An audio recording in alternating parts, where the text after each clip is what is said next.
One day, Thomas was at the junction when Gordon shuffled in with some freight cars.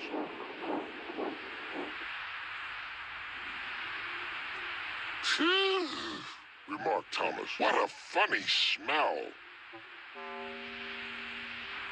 "Can you smell a smell?" "I can't smell a smell," said Annie. "A funny, musty sort of smell," said Thomas.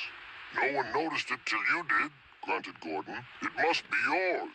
"Annie, Clarabelle, do you know what I think it is?" "It's ditch water." Before Gordon could answer, Thomas puffed away. Annie and Clarabelle could hardly believe their ears. "He's dreadfully rude. I feel quite ashamed. I feel quite ashamed. He's dreadfully rude." And to Thomas they said, "You mustn't be rude. You make us ashamed." But Thomas didn't care a bit.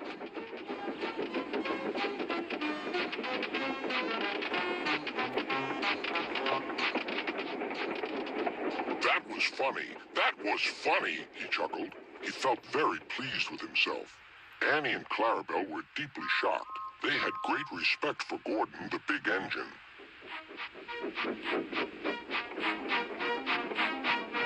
Thomas left the coaches at the station and went off to a mine for some cars.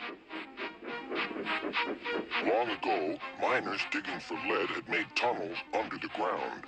Their roofs are strong enough to hold up cars, but not the weight of engines.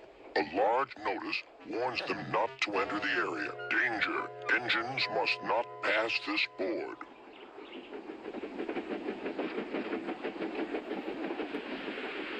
Silly old board, thought Thomas. He had often tried to pass it, but had never succeeded.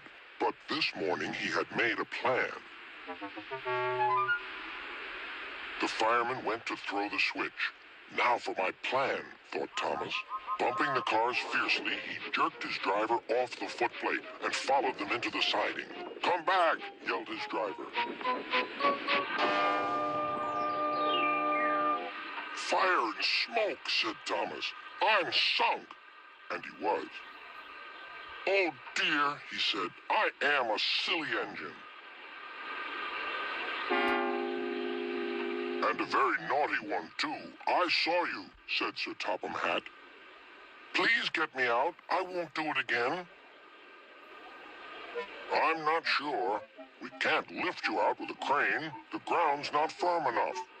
Let me see. I wonder if Gordon could pull you out."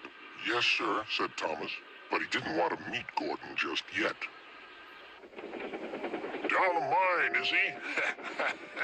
laughed Gordon. "What a joke."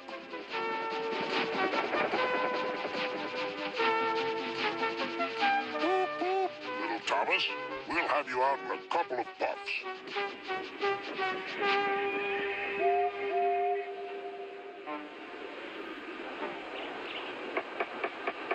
Strong cables were fastened between the two engines. "Are you ready? Heave!"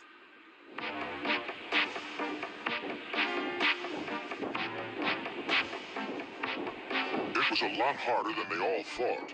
At last, Thomas was free. "I'm sorry I was cheeky," said Thomas. "That's all right, Thomas. You made me laugh," replied Gordon. "I'm in disgrace." "So am I," said Thomas. "Why, so you are, Thomas. Shall we form an alliance? You help me and I'll help you." "Right you are," agreed Thomas. "Good, that's settled," rumbled Gordon. And buffer to buffer, the Allies puffed home.